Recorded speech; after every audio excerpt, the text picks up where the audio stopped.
Hello everybody, I'm Lisa. And I'm Nick. And welcome to It Takes Two, a podcast where two people take two movies with the same plot or premise and watch and discuss them. Yeah, and this week we had The Vindicator and RoboCop, which are pretty close movies. They both came out in 86? Vindicator was 86, RoboCop was 87. Oh yeah, it's pretty close. Yeah. If it was the other way around, everyone would assume The Vindicator was a RoboCop ripoff. Yeah, because it has some rip-offy qualities to it. Yeah, just a little bit. Starting off, going through the opening sequence, which is important. Yep. The Vindicator starts off with just sort of retro futuristic font that's green. Exactly what I've written is retro futuristic synth music and font. Yeah, and then RoboCop starts off with like a new spiel, so it's sort of giving you a little bit of explanation of the sort of current social and economic climate of a... Yeah, I thought it was going to be a much more war-based movie, just because that opening broadcast is very war-heavy from the very beginning, and then there's not much about war. It's all about...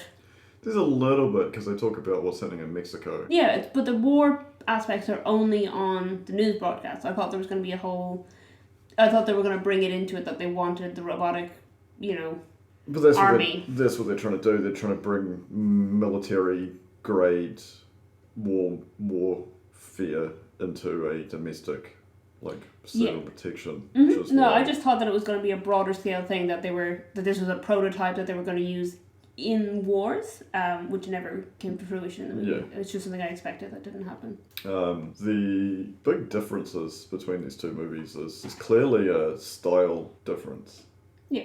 The Vindicator comes off as... is the word I'd use, because I can't really think of anything else. It's very low budget. Yeah, but you can do low budget and have some sort of form of stylism where it really doesn't. It's just all the shots are real. Yeah, I mean, it's real 80s made-for-TV movie. Yeah, that smells it. I think, the thing about The Vindicator is that it's not a rip-off of RoboCop, because what it was actually trying to do was reimagine the story of Frankenstein in a modern setting. Or in a futuristic setting, I guess. Yeah. So that's an interesting way to approach it. And they do go into that in that, I've forgotten his name already, the guy, the main character in Vindicator. Carl, yes, yeah. Carl. I know I have it somewhere in my notes, but Carl very much discusses it when he sees his wife for the first time, and he's saying, I'm not Carl, I don't know who that is. Yeah. And he just doesn't feel human, and he's like, I can't feel, I can't touch. Whereas RoboCop, it's like they've tried to make him into that, but he still has all his instincts and things. The main point I'm going to talk about for the Vindicator in this first sort of opening is the main character's so Carl when he's human before he becomes a Frankenstein robot cyborg, but he's not even. It's confusing because the RoboCop's the story of Christ. It's very Christ-esque. There's literally a scene where... Well, I'm not going to... So the ending... You can spoil it. Where, everyone knows at this point, I think, that everything on our podcast is going to be spoilers. So the ending, I'm just going to... There's this... So he's Frankenstein, where Carl from The Vindicator is Frankenstein, and Murphy in RoboCop is Christ. Because he literally he comes back to life. He has his downtime, and he's born again. He gets crucified, sort of. He gets stabbed with a spear in his side, and he's walking on water. And the first wound is in his hand, which is the stigmata. Yeah, there's a lot of Christ analogy in RoboCop. Where I didn't even think about it. Now that you're saying it, I completely agree. It wasn't something that crossed my mind, which is odd because I'm the one of the two of us who was raised Catholic. Yeah. It hadn't crossed my mind, but it is very much a Christ story. Yeah, I'm not the first person to point it out. It's a long running thing, but yes, okay. Vindicator, Frankenstein versus Christ. Maybe that's what we should have titled the episode. No, I like the title we picked for this. So yes, you get your standard 28 days later rage monkeys, which have been cybernetically programmed to react to danger responses to the point where they like pure rage. They literally die, which was so like I don't care if you're an evil organization. Monkeys are expensive, and they must be blowing through monkey money. Those were chimps. Yeah, they did have monkeys, but those were chimps. Yeah, I think my big thing about the whole of the Vindicator actually is everyone is totally underreacting all the time. Yeah. Like so much like horrible shit happens. They're like, oh well, and it starts off with that scene with the chimp where the chimp rages itself to death, and they're just like, dang it, you should have. Yeah, so there's two scientists and obviously the project manager, and the project manager's like, oh well, we don't know how bad this response to danger goes, so I'm gonna go poke it with a stick, and it literally just hemorrhages blood out of its mouth and dies. Yeah. And they're like, get back to work, guys. It's like you just killed the lab animal. Like. Yeah, and then in RoboCop we have the same scene, but it's with their stop motion robot. Yeah. You have 20 seconds to comply. Yeah. You have 15 seconds to comply. So there's their robot that they've created, their war robot that they want to bring out to replace the police. Just straight up murders a businessman. Yeah. And then the guy's like, I have the exact quote, it's, Dick, I'm very disappointed. That is the CEO's reaction to one of his businessmen being murdered in a conference. One of his executive team just getting...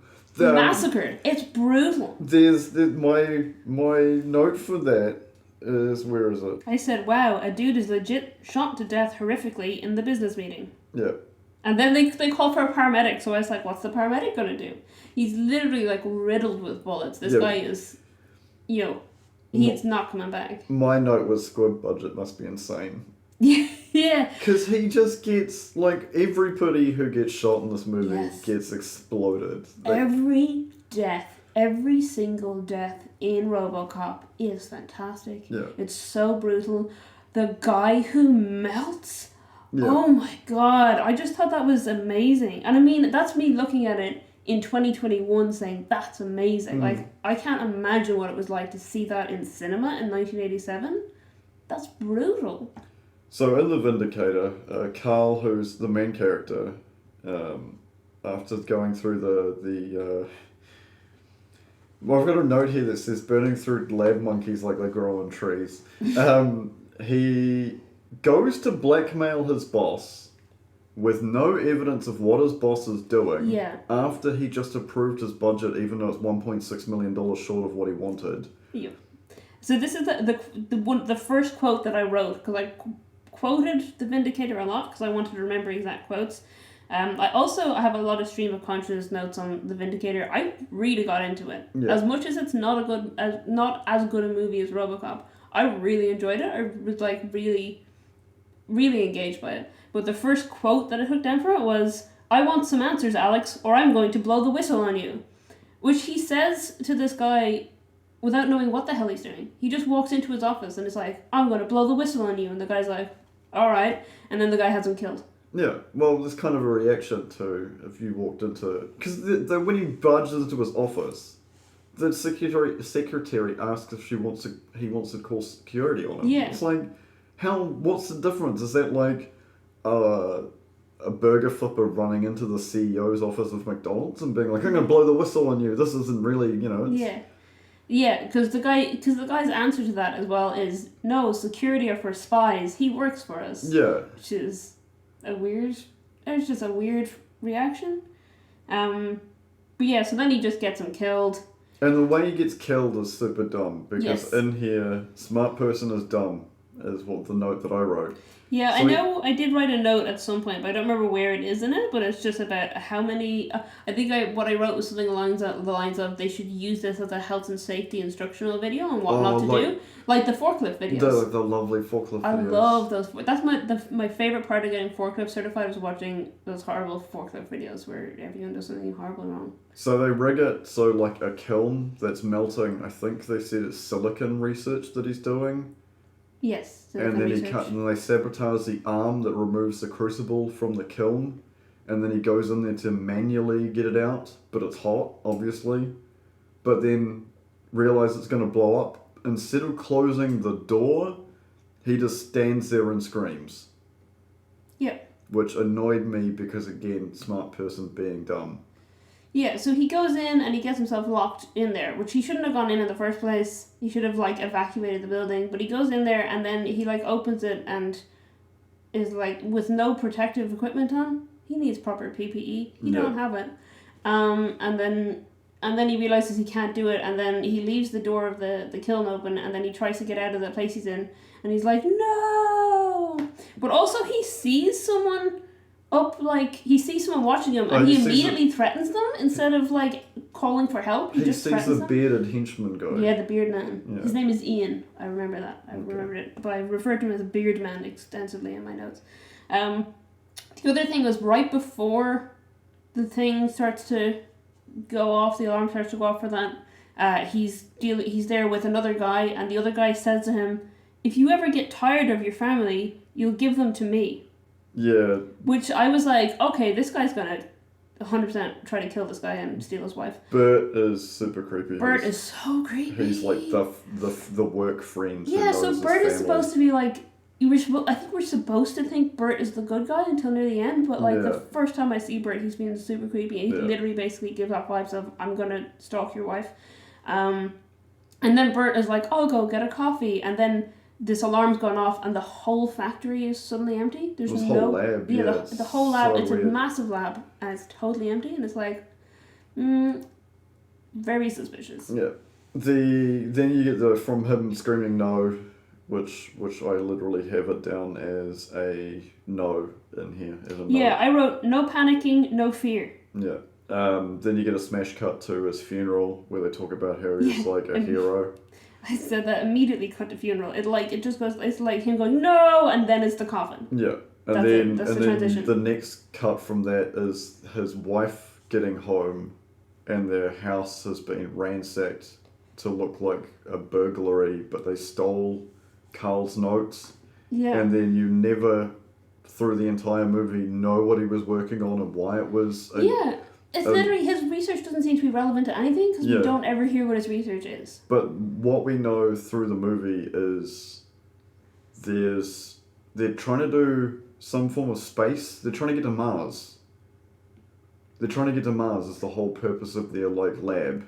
Is it? Because I thought that was suits. A separate thing. Was that the guy had built these spacesuits for Mars, and then the woman had built this rage thing that they were going to use in soldiers, and then because they had the half-dead guy, they put him in the Mars suit and gave him the rage thing. I thought it was two separate projects. Maybe. It just seemed, it's not very clear. No, not very clear. The note that I've got in there is Stellar's research on what? Hot things are hot, and, was that it? And the fact that... So the whole house is trashed. Everything's ripped apart. They've got reel-to-reel storage, which has all been ripped out. I don't know if it's music or... Sorry. It's alright. Music or his research notes. Bert is with her. Yeah, Bert's with the wife, which immediately is a red flag to me. And they just sit down on their couch, rearrange the couch cushions that have been overturned and just sit there. And then he's like, oh, and then she's like, oh, we should call the police. It's like, yeah, you've just walked into your ransacked house and you're just sitting. The thing is if you come home to your house and it's been ransacked, you don't know if the people are still inside. Yeah. So you, go to your next door neighbour and be like, hey, my house has been burgled, can I call the cops from here? Yeah. But instead they sit down, and it's not until they decide, oh yeah, this is really bad, we should call the cops, and then the weird friend... So, according to the wiki article, she's their daughter? What? The actress is only 3 years younger than both of the people who are supposed to be her parents, so don't know if they've just assumed that, because it's never said in the movie. Like, the first question I've got about her is just, who is Catherine? Yeah. But then I love Catherine. Catherine is great.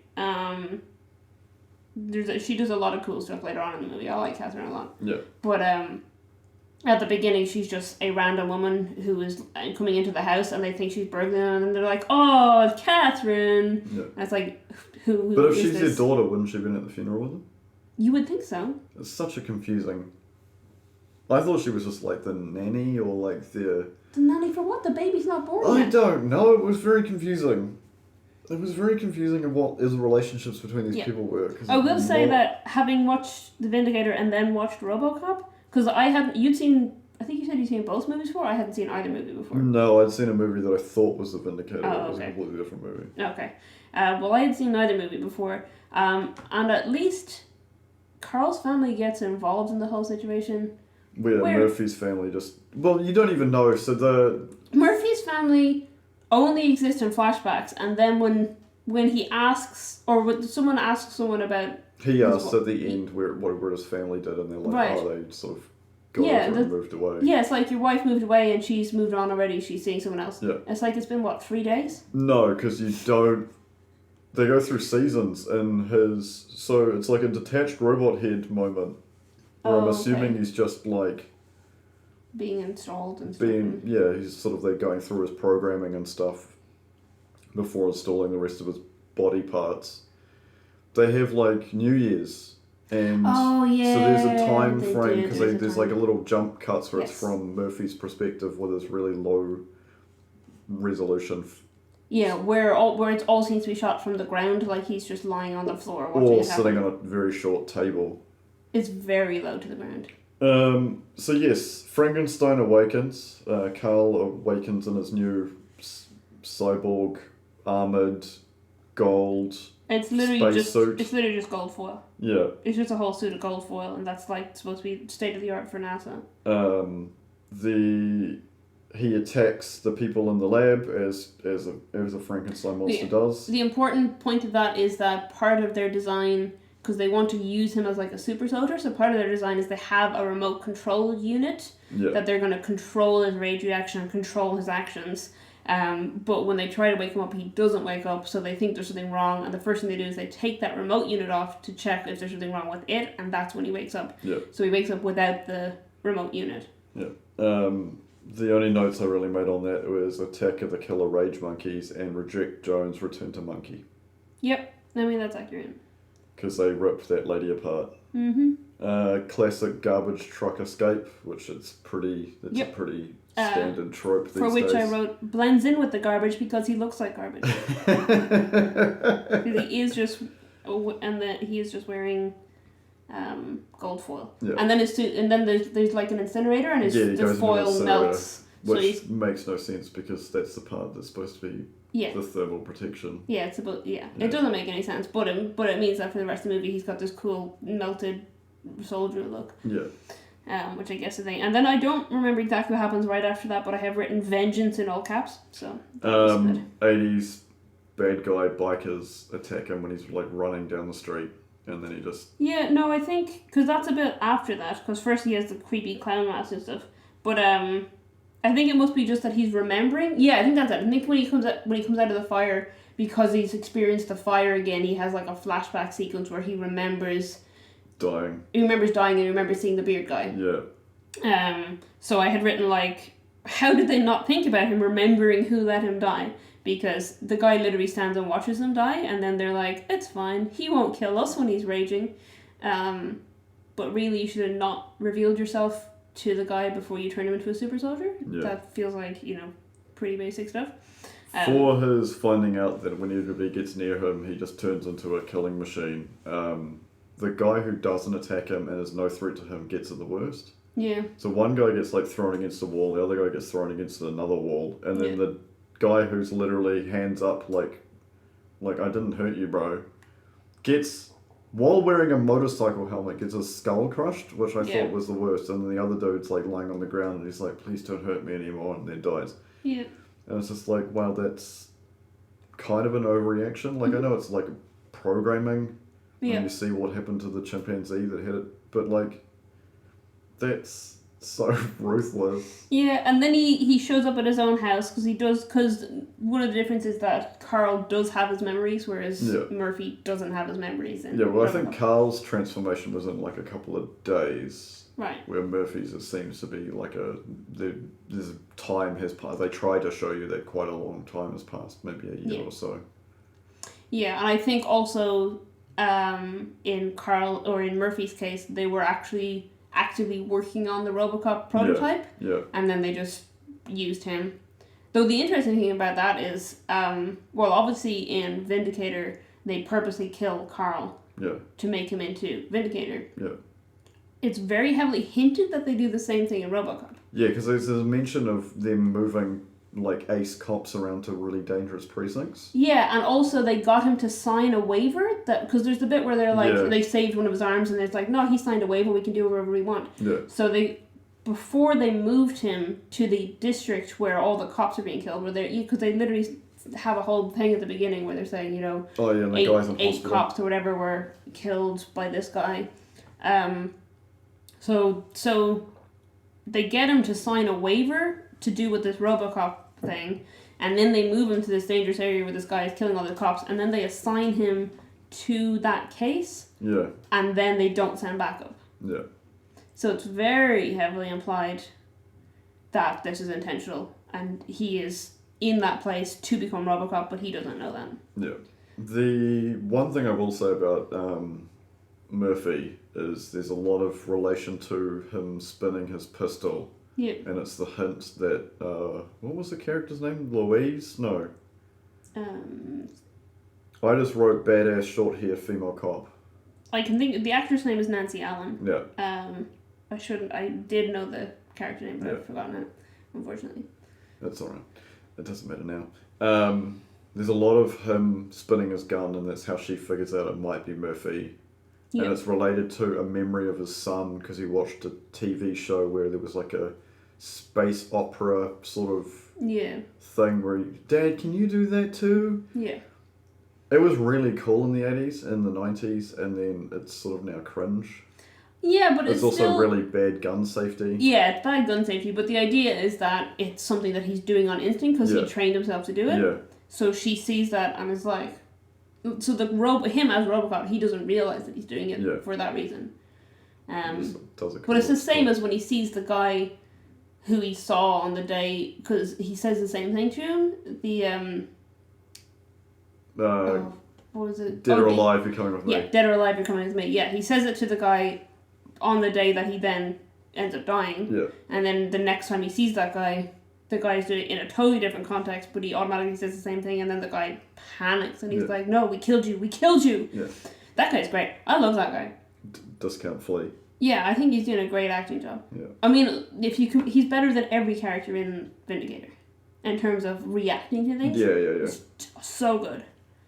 The parts that annoy me when Carl goes home is his wife still wearing makeup after having a bath. Yeah, you said that while we were watching it. It's one of the few things that was actually said while we were watching it. And then you sort of get a jump cut with the bad guys hiring a Hunter, who's literally her name. Her name is Hunter. Yeah, in the movie, which is also therefore her job, which is such classic 80s naming. Yeah. And they're doing kendo, and then it's like it's supposed to be a shock reveal that she's a woman, but it was kind of obvious coming. So you get a little bit of understanding of what the suit can do, because he shows like there's a kid in the junkyard throwing rocks at the van he's sleeping in, and he asks him, "Do you know E.T.?" And he's like, "Yeah, sure." And then he can lift a car, so you get understanding that it's like a super suit. Yeah, but before then there's a bit where he just, I can't remember what he did. He did something, and I just wrote, how is he super strong? He's a burn victim in a spacesuit built to travel to Mars. Yeah. There's no reason for him to have super strength. I think they're supposed to be like exoskeletal super suits. Yeah, it doesn't make much sense though. The RoboCop one makes sense, because that's what it's designed for. The Vindicator, it doesn't make sense. His life support is Like, the life support for all those suits just looks like carbonated milk. It's also very confusing, but very, very cool that he was able to, from outside the house, speak to his wife through the synth speakers. Yeah. I loved that. I thought that was great. But what was hilarious about that is that she obviously told Catherine that she heard him, and then she comes back to the house after doing something, and Catherine is holding a seance. And then she's like, she literally walks up to her and goes, "Damn it, Catherine, I asked you not to do this." So, like, did she ask her specifically not to hold a seance? Can you contact my dead husband, like, who I think's been talking to me through my speakers? I also wrote, "Who is Catherine, and how does she fit into this sinister puzzle?" Which is a quote from Grim Fandango. There's two sort of... I know cocaine was huge in the 80s, but there's a lot of cocaine use in both these movies. Yes. Yeah. Sort of going forward, it's pretty much standard cat and mouse stuff. They kind of reenact the bug hunt from Alien 3, where they're going into tunnels with sort of flamethrowers, but they're like acid squirt guns. Yeah, they're acid squirt guns that don't actually do anything. And what really annoyed me about it is that lady Hunter is like, she's like, you know, come out, we're not going to hurt you, we don't want anyone to get hurt, whatever. So he just steps out and he's like, "Who are you?" And then she just goes, "Fire!" And they all start squirting out. It's like you could have had a conversation with the guy. And you'd be like, "Hey, we're going to help you out, come with us." Like. And then he just like bursts a pipe and sets it on fire, so they all run away. Yeah. Because and one of the bad henchmen gets blown... Is it the beard guy who's in the surveillance van gets blown up? No, it's the guy who's playing Igor, the guy who the main bad guy calls Igor. Oh, okay.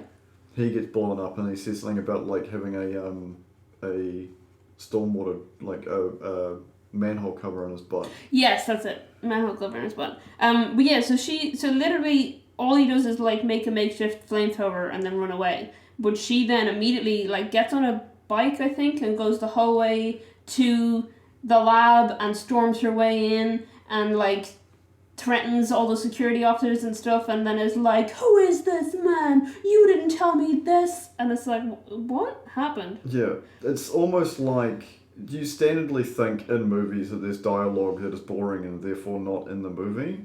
But the characters actually talk to each other outside of the scenes. Like, they're not just standing around in like cardboard boxes waiting for the next like scene for them to appear. Yeah. But this comes off that way. It comes off that no one has any conversations other than the ones that are on screen. Yeah. So she literally just like, she's totally unscathed. She's not harmed at all by this fire that came at her. Yeah. But she just like immediately from the sewer goes straight back to the lab and is like, she just starts punching people. Yeah. And she's like totally in shock and like, "What? You told me he was a maniac. You didn't tell me he was blah blah." And it's like he literally didn't do anything. You could have just caught him.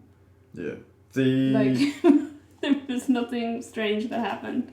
There's a lot of weird stuff that happens in the Vindicator.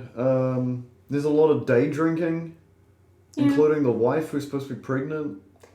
Did she drink? I don't even remember that. Yeah, her and Bert are sitting in like a daytime bar and they've both got alcoholic drinks and Bert looks like he can handle his alcohol. That pregnancy, at the end of the movie, she has a son. And I don't know how, because not only is she day drinking, she also is thrown down the stairs and then she climbs back up it and is dragged down on her stomach. Yeah. And then that Bert sits on her stomach and strangles her. Yeah.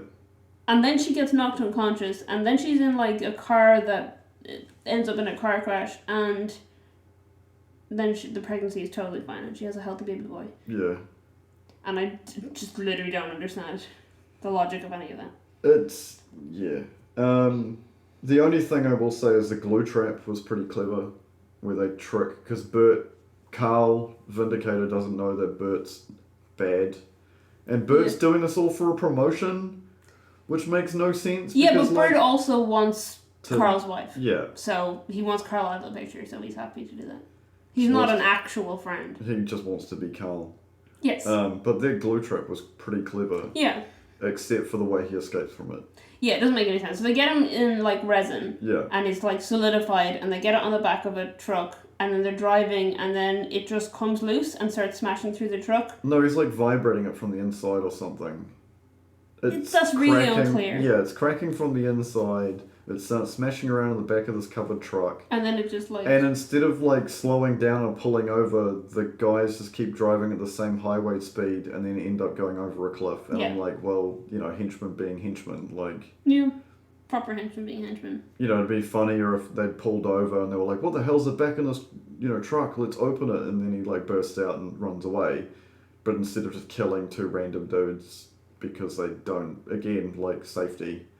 There's a lot of safety violations in both these movies. Bert gets super creepy. I'll be your daddy now. Something else I've been written down as a note. Yeah, Bert is such a creep. But he was from the beginning. I did, when Bert was like strangling... It can't be your daughter because... it says it's her daughter. I know, it doesn't make any sense Hunter to me. snaps Kathleen's neck. Catherine's neck. Yeah. And she doesn't look like she just looks like she's had a really good spinal adjustment. Yeah. Because it doesn't look like it's fatal, it just looks like she's really enjoyed it and just slides down. Wouldn't you freak out a little bit more if it had been your daughter murdered? Again, like I said, every single thing in the whole movie is underreacted. No one freaks out about anything. There's so much... Like, she doesn't even freak out about the fact that her husband is dead. And then she doesn't freak out about the fact that her husband is back alive again. You know? So you get the finishing scene of this movie, which is kind of a massive letdown. They all end up back at the ARC facility. It's called Aerospace Research Center, so ARC. The Hunter is there kidnapping his wife. Yep. They have a standoff, a Mexican standoff, which is a really bad Terminator hallway sequence. And then you get into... Hunter just shoots herself because she's trapped in there with him. She just like straight up just... Yeah. Yeah, and what I wrote to that was that she hasn't even seen him in action because she's like, no, I can't. Yeah. I can't let you do... You know, she's like, she doesn't want him to do to her what he's done to her. But she literally hasn't seen him do anything to anyone. So it's it doesn't make any sense. So that is an overreaction when everything else is underreacting. Yeah. And then they have their like robot versus robot fight, which is again smelled like Terminator 2 to me. And my favourite sequence is they're supposed to be super strong, and he picks up like a table lamp and throws it at him, and it looks like it hurts him. And I was just like, well, my favourite part of the whole thing is that he's like, they're like talking to him on an intercom saying they've got his wife, and then he just like opens a hatch in the ground and goes down, and then when he catches up to them, his wife is like, you said you can't touch me, and he's like, oh no, I reprogrammed myself in the lab. I was like, what? Yeah. When? You just did that right now? How quickly did you write that program? See, at least with RoboCop, he's got like his weird like wrist probe, yeah, which it's not HDMI. I don't know what it is. I don't think spikes work very well. Yeah, it looks like it's supposed to be like a USB type thing, but it's just like a cone spike, which he ends up using to skewer some dude in the face. Yeah, well, that was handy. You know, it's good to have it. Yeah. Multifunctional. The thing that I noticed at the end of it, it's too well lit. What, the fight scene? Just everything. Okay. If you imagine there's an emergency in your building and you want to put some form of tension to it, have emergency lighting. Yeah. So it's creepier, so the sequence of you can illuminate people better. But the ending sequence, it just looks like two dudes in foam suits like wailing on each other, and it looks super cheesy, and you can hide a lot of that low budget stuff. And they also try to bring back to life some of the other people that he's killed, I think. Yeah, and that's then where the wife, carbonated milk. Yeah, the wife just plugs it out, and they're fine. And it's fine. And then he uses it as the final weapon to drown the other guy. Yeah, he drowns the other guy with the fluid that keeps him alive. Yeah. What I found interesting about that is that the suits all say NASA on them. Yeah. Which means Carl was created by NASA, and then at the end of the movie, there's like a future thing where they've like created a museum to him, and she's like, the wife is there with the son, being like, "This is your dad. He saved whatever." But like, what is NASA's version of events? What do they tell people? It was a guy died testing the suit out. Yeah, testing his suit, but like, how did NASA, if it was all funded by NASA, how did NASA explain the sheer amount of deaths that occurred? Unrelated the fact that the person who tested it was apparently like had a funeral before the testing happened. You know, like it doesn't make any sense. Whereas RoboCop had they had the guys sign waivers and then they got him and they had all this paperwork and stuff. So you don't have to be a high budget movie to be just well thought out. Yeah.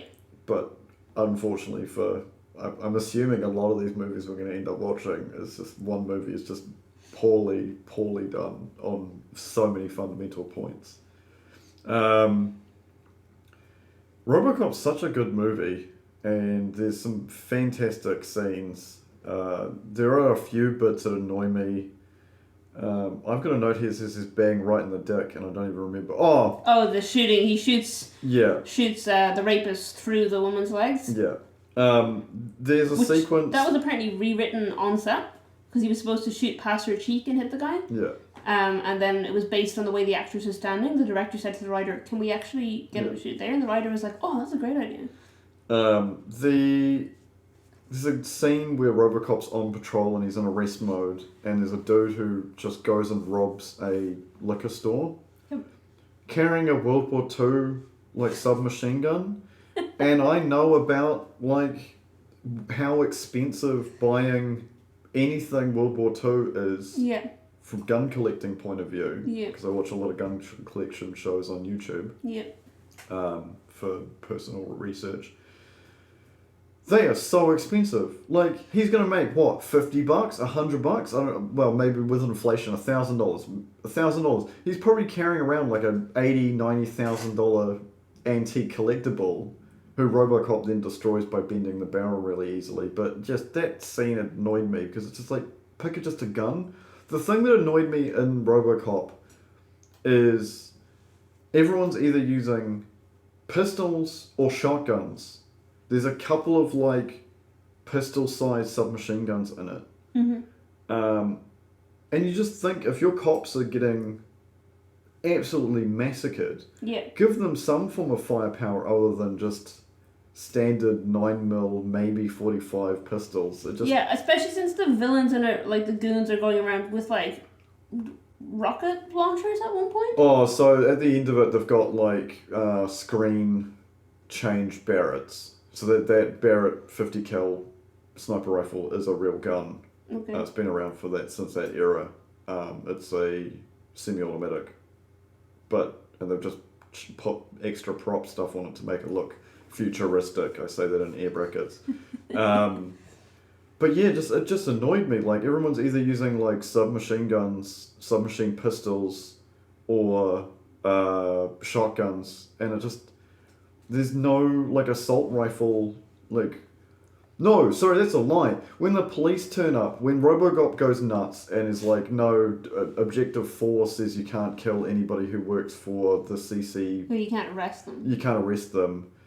And when the SWAT turn up, they just unload on them, and they've got saws, they've got M249s, and they've got all sorts of nuts firepower. Yeah.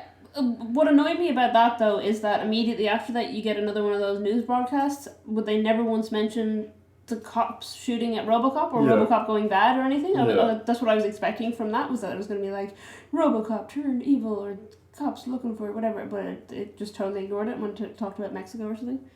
The thing that bugged me is they took Murphy, here's a really good idea. If you're going to take some dude who is brain dead, and then you've got to put him into a cyborg body and then make him a cop again, don't take him back to the same precinct where he might have known people. Because that's the big flaw in the first place. It's not a huge flaw because it's literally his first day on the job that he gets killed. Because I had written that right at the beginning. I literally wrote RoboCop. I didn't know that he was going to be RoboCop because they hadn't announced it at this point, but you could tell this is main character vibes walking into the room. So I wrote RoboCop transfers in so he doesn't know anyone in the precinct. So I thought that was why they moved him to a new precinct before doing the whole thing.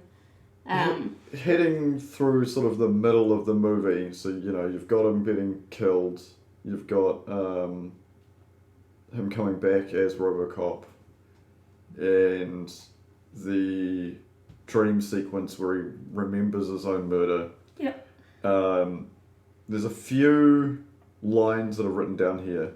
that are just my general notations.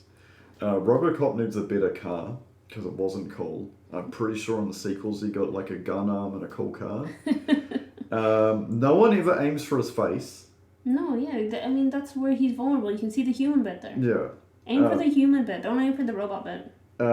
He's a learning computer, which was one of the little notes I made when he plugged, like, anyway. Robot Jesus is another note I made, and he's beginning to believe. I wrote, how are they recording his dreams? Because that was unclear to me. Oh, they just had extra monitors. They just had monitors that were recording inside his mind? Things that he wasn't actually seeing? Cause maybe they were recording his vision. Yeah, the monitors were recording his vision, but his vision isn't seeing. He's not actually physically seeing the same things again. That's replaying in his head. Yeah. So I don't understand how they were recording it. One of my favourite sequences is when he goes to arrest one of the bad guys' henchmen associates in that club, and no one stops what they're doing, even though he gets the crap beaten out of him, and his gun disarmed, and the gun goes flying into the crowd, and the guy catches it, and it's just like, woo! With a free gun. They're just delighted. And he drags him out of there, and he's screaming by his hair. Yeah, that's just Detroit. Which is just police brutality. That's why they set the movie in Detroit. That's just what it's like there. The next sequence is like the guy who did the RoboCop program getting killed by the guy who had the Ed 209 program, Dick. And I just so it's Bob, the guy, he's doing cocaine, and then the villain guy shows up, and the villain guy has a VHS from... No, he's a CD. He's a CD. Oh, is it a CD? It was a CD. I thought he had a VHS. Okay, I think in Vindicator there's a VHS. So he has a CD that just has a video from Dick admitting to being a murderer, basically, and funding the gang that's been killing all the police. Yeah, which makes sense because he wants to replace the police with this robot, so he funds the people who are destroying the police. Which all of this... It's playing both sides. Yeah, but all of this made me have a realization about another movie that I love. Because I've never seen RoboCop before, but one of my notes was just, is Chappie a remake of RoboCop? It's sort of. It kind of is. Yeah. I do like Chappie better though. There's a reference I wrote down which makes no sense to anybody who hasn't seen Crackers Don't Matter, where he screws on a silencer to a Desert Eagle, which is a huge caliber pistol, so ridiculous, which the silencers do nothing. Yeah. They're not even silencers, but anyway. And just blows out. He shoots him twice in each leg before having a time-delayed grenade. And just the squibs. But yes, the reference I put is on a flesh wound with manic laughing. That I wrote down here with ha ha ha ha ha ha ha. Fair enough. The time-delayed grenade made no sense to me. Yeah, time-delayed grenade. Especially because it had a pin. Like, if it has like a timer on it, why does it also need the pin? Yeah. Well, I guess it's just a safety mechanism. You pull the pin out and then the timer starts. Yeah, I don't know. It's a little bit of a strange one.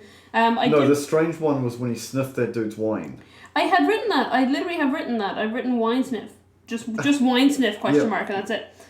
Right before the note that I was about to read out, which is that I wrote, the big factory shootout feels anticlimactic. Yeah.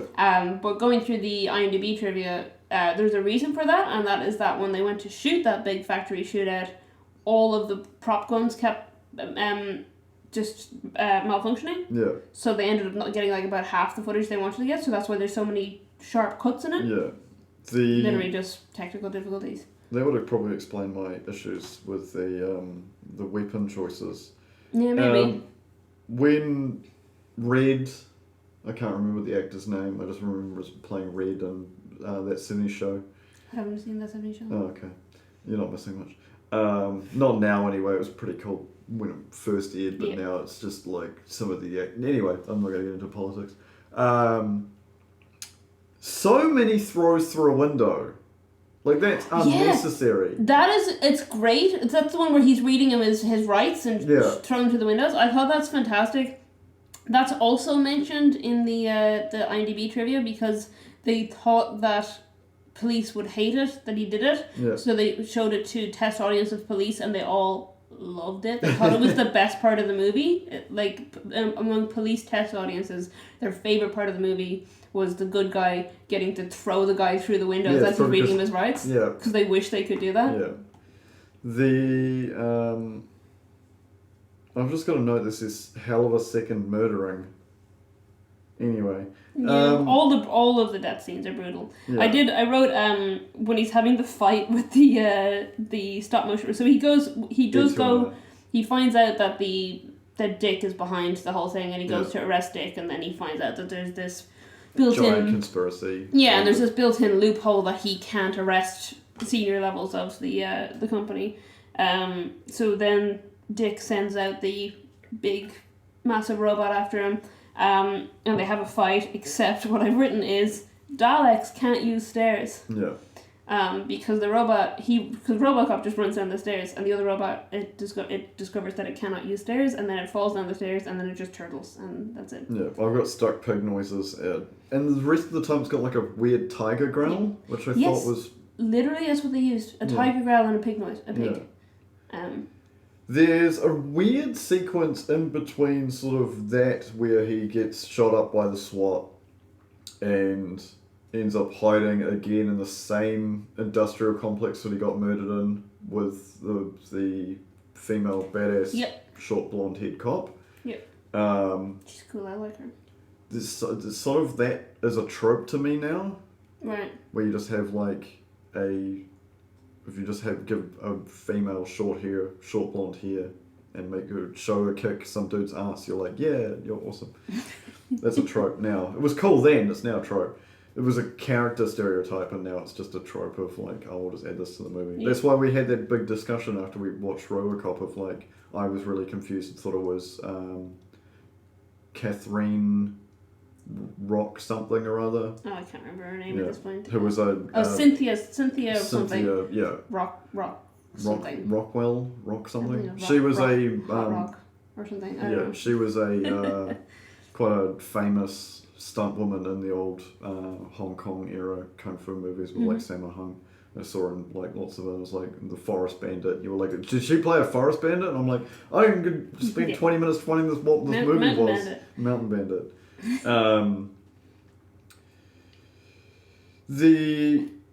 So the main point of it is there's a news story talking about the Star Wars defense program, which was like a Reagan era thing where they wanted to put lasers in space that would shoot down ballistic missiles to defend from the Soviet Union. That's accidentally fired and killed 2 ex-presidents. Yeah, it's really interesting because it's obviously, along with everything else, it's a conspiracy. Yeah. It's killing specific people because it kills multiple former presidents. It's so suspicious, and it's just kind of... just in there as like a little like tidbit. Yeah. I found those news broadcasts really interesting, and then because they're tangentially related to what's going on, but not quite related. And then also they have the ads. The ads are fantastic. The TV in that universe is super weird because it just has this running catchphrase where like a creepy little dude with a mustache and glasses says the same one line, and everybody loses their shit every time he says it, which is, I'd buy that for $1. And it's usually... I believe the director? It's either the writer or the director is that character. But it's always relating to women being basically not prostitutes, but prostitutes, including his like wife, who like gets him a prostitute, and then he like stares directly into the camera. It's such a weird. It's really weird. And my favorite, one of my favorite things about the IMDb trivia was Nancy Allen's first day on set. They were filming that, and she walked in and was like, "What have I signed up for?" Because she thought that that's what they were making. And then it was like, oh no, okay, that's not. It's just a weird TV segment that's being filmed for him. So, yes, he takes out some big screws that are holding his like faceplate helmet on, so revealing his human face, and now he's Murphy rather than RoboCop. Yeah. It's less creepy than in the Vindicator, because in the Vindicator he looks like a skull with a brain in it. So cool. So in the Vindicator, the only thing that survived of his face is his eyes, because he was wearing goggles. They're like, thank God he was wearing goggles. But you could see his exposed brain and his exposed teeth and like jaw muscles and stuff. I actually thought it was really cool, even though it's clearly very low budget stuff. Yeah. It's interesting design choices. Murphy's face is less creepy. Yeah, Murphy's face is just like the front part of his face. Yeah, it's face skin stapled onto a robot head. Yeah. And then you have the end battle. I've got notes in here that are related to guns, but that's hip-firing Barretts, 50 cals. I'd be complaining, but like you fire a 50 cal without wearing air pro and you're gone. Like that's it. That's like, oh, I'm gonna go to the friggin' hearing centre tomorrow. The scene where he gets melted by toxic waste, your favourite henchman, is so funny, and it's such good makeup. So good. It's so good. And then he gets hit by the car and just explodes into liquid. Oh, absolutely fantastic. I thought it was great. So then they have a sequence where he's like chasing the main bad guy around the car, who's Dick, and then... Is it Dick? No. So it's Red. They're chasing Red. Red? It's the character's Boddicker. name. Yeah. Is that his name? I can't remember now. Do you know he originally... If this is... Do you mean the leader of the leader of the gang guy? Yeah. Who's like killing all the cops. He's a cop killer. He auditioned to play Dick, and when he was cast for the movie, he thought that's who he was cast to play. And then the guy, I think the director of the movie is Dutch, and he said he really wanted this guy to play the gang leader because he reminded him of Heinrich Himmler. Wow. That's intense. And also because they thought he looked very intellectual, and they wanted the gang leader to be someone that you think could be thinking up stuff, that you think he could be the mastermind behind it all. So they wanted to, have someone who looked very intellectual, had glasses, looked like Heinrich Himmler. Yeah. So then you get this sequence at the end when we're in the industrial complex. They have the rundown, and they have the face-off. The blonde, yes, that's how you do the motion of the face-off motion. The blonde cop gets injured, falls down. So they're all in like a sort of like a dip where it's full of water, and it looks quite deep from their point of view. But then Murphy scrolls up and he literally looks like he's walking on water. Then they... Because he's Jesus. Yes, because he's Robo-Jesus. Robo-Christ. He moves an arm across, and then sort of like that's my crucifixion scene, because he gets crushed under like cross beams of metal. Okay, alright. And then he stabs him with a spear, which is also in the crucifixion mythos. And then he ends up stabbing him back with his USB. Yeah. And then, I don't think Jesus does that part. No. I don't remember Jesus stabbing anyone with a USB. But then that's before the scene where they then go. Yeah, because then he goes to the big bad guy's building, which I can't remember the name of their company. OCP, was it? Yeah. Oh yeah. It's because it's on there. The logo on the side of his head as well. Yeah. OCP.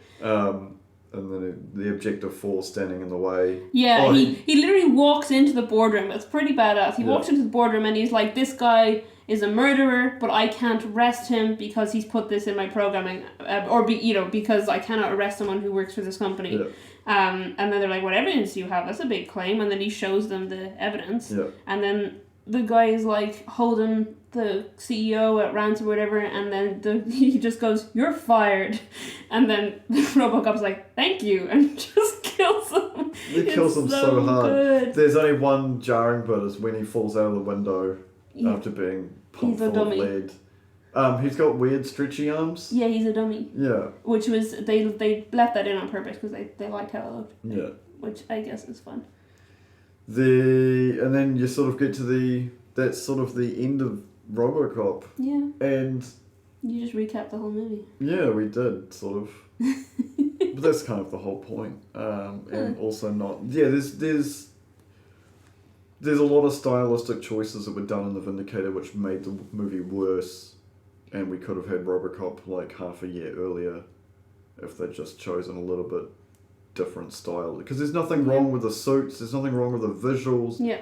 It's just some of the dialogue needed working on, some of the explanation of how we got to places needed working on, because as an audience member you're like, why does nobody know all this information at all. Like, why are they not communicating with each other? Is it because they're hiding it? But like, when you make him... But there was so unnecessary dialogue in it as well. Yeah. It's a weird... It's an odd movie, and it's acted very strangely, in my opinion. And they just needed to make everything darker. Because darkness and, like, abrupt lighting, like, that's why Terminator is such a good movie. They needed better cinematography. I mean, RoboCop had great cinematography in comparison to The Vindicator. Because a lot of it takes place at night. Yeah, but also just, like, the actual shots, whereas the Vindicator is very shot like just... It's shot like a TV show rather than... And like almost like a sitcom. Yeah. Angle-wise and being in the house and being out here, but, it's not shot in a very cinematic way. Mm. But the director is someone who works primarily on TV series and made-for-TV movies. Yeah. Well, it makes sense. So that's obviously... I think now that we're sitting here and sort of after what Disney Plus have done and Netflix have done, we're in a different environment now. Yeah. Now TV is more cinematic. Yeah. Whereas back then, some movies were more TV-esque, I guess. Yeah. Sort of with TVs back then, you'd get like one fixed camera point, which is why all families sat on one side of the table. Table for 23. There's only 12 of you. Yeah, we're all going to sit on one side of the table. Back to your Christ analogies. 100%. I wrote it at one point, because obviously I hadn't made the Christ connection when I was watching it. I wrote it was very Steve Rogers. Yeah. I thought Murphy was very... And that was one of the things listed as a reference in IMDb then when I looked it up afterwards, and I was like, okay, so that was probably intentional. Because apparently there's one of the scenes in RoboCop where someone is holding a Captain America comic, which I hadn't copped. No, I didn't catch that either. But it's obviously a little bit of an homage that it was in terms of Murphy as a character, how he is personality-wise, and the fact that he wants to go into the place and take everyone down by himself and then becomes the super soldier. Yeah. It's very Captain America. Quite a bit of Steve Rogers in that. So I would have to say that this original RoboCop is better than the remake they made. Like, if you're going to remake something, remake it so it's better, not worse. Yeah. It's been a while since I saw the remake. I've seen the remake. I hadn't seen the original RoboCop, but definitely I like having seen the remake first and then this one. I do like the original better. Yeah, the original's so much better. Yeah, I found the Vindicator very engaging. Yeah, it was an engaging movie because you're just sort of screaming. You were screaming. I was screaming at the screen at multiple points in that movie because it was just I mean, one of my notes in here in all caps is just "fuck him up, Carl." Which was when he went into the beard guy's house. I was like, yeah, fuck him up, Carl. I did make a note at one point where I was just like, I can't wait to see all these horrible people being killed. Yeah. Because, that's what's going to happen. And so it was quite early on. I was like, I can't wait. Because they're all assholes. But then I was like, I also don't really care about Carl, though. Yeah. Whereas I feel like in RoboCop, I cared about Murphy. I also cared about his partner, whose name we've both forgotten. But still, I cared about her in the context of the movie. I also cared about the other police officers, like the sergeant. Yeah, I cared about him. I gave a shit. The black sergeant who's just like trying to keep his precinct together and stop his cops from striking, which ends up happening and anarchy strikes. When Messiah is killed. I liked him, and I cared about him, and I didn't care about anyone. I cared about Catherine. I did like Catherine in The Vindicator. There was the bit where the partner or the wife is being assaulted by... She's getting strangled with a She's being strangled and possible attempted rape. Yeah. And I just wrote, where's Catherine when you need her? And then she just goes upstairs. And then she comes in and she's like, oh, sorry guys, I'm sorry for walking in here because she thinks they're having sex. And then she starts to go upstairs. But I think that's a ruse. I think Catherine's cleverer than that because she starts to go upstairs and then he's like, haha, I've succeeded. And then she jumps on him. So she was trying to give him a false sense of security. Such a weird... And then she immediately is killed after that, so very upsetting. At which point I had written, no, Catherine, not Catherine, and stuff like that in all in caps. She just looks like she gets a neck adjustment. Genuinely, it just looks mild. If you're waiting for your partner at the mall and there's a kiosk with people doing, neck massages, that's what Hunter gives and then, kills her. Mm-hmm. Yeah. That's all I have to say. The comparison is just they're both cyborgs set on vengeance for I the think, people who made them cyborgs. I do think that RoboCop is much better written. 100%. In all aspects. Yeah. It's much more, and there's like parts about that were like, ooh, that's a surprise, because I didn't know Dick Jones was in charge of it, and whatever, and there's interesting things, whereas in the Vindicator it's just like straightforward. We don't know, it's just like, this guy's gonna fuck some people up because they killed him. Yeah. And it's like, sweet, great, I'll watch it, I love it, but we don't know like half of what's going on, and they don't seem to know half of what's going on, and there's no real story. You as the watcher don't know what's going on, and then the characters in the movie don't know what's going on. So that's fine, but it's a fun movie. It was engaging to watch, but it's not very well written. It's funny because now that we've been watching these movies, I'm enjoying the worst Air Brackets movie better, probably because You've seen some of the better ones already. Yeah, obviously the approaching the unknown is just, I left all my feelings about that in that episode, but yeah, but I mean, Gordy was just fun. Gordy was a fun movie. And the Vindicator was fun to watch. Both of them had made no sense writing wise. No, but that's fine. Sometimes the movies, the next one we're gonna watch, we both already seen both of them, so it'll be interesting to see how we go, how that goes. But I think for most of them, I've seen either neither of them or only one of them. So it'll be interesting. Yeah. We're gonna have a fun time doing this. It'll be a mixed bag. Yeah. But it'd be like reaching in and you don't know if you're gonna get something good or something bad.